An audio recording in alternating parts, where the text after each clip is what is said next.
We had boys down one time playing down that way. It was in Bonnelly. They had a pond back there. Every once in a while I'd look up. He liked to fish, you know. I knew his mom and daddy, they all liked to fish. That boy was looking out there and come in the dugout. I said, son, come here. I wouldn't tell him in front of all the boys. I said, I want to ask you something. He said, what is it, Mr. Murray? I said, was you playing ball down yonder? He said, no. I said, well, what was you doing? He hung his head. He said, I was fishing. I said, took you all completely away from the ball game, didn't you? He said, yes, sir. I said, well, do one thing for me, if you will. He said, what? I said, when you go up the bat, give me a good base hit, and don't think about what's out coming on that pond. He said, yes, sir. Boy, he come up and he slammed that ball a double to the center field. He slammed it.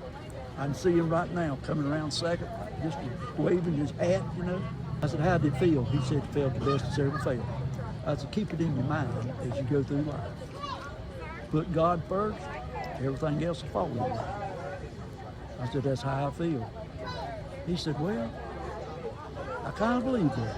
I said, well, you're a young man now, but I wasn't old then, but I said, I'm getting older as I go along. But I said, you'll get old one day, thank God. He said, yes, sir, I hope so. I said, you will. I said, if you put your faith and trust in God, you'll never lose out. I said, remember that. He said, I will. And I touched the boys' lives, and I know I did. Not me, but God did.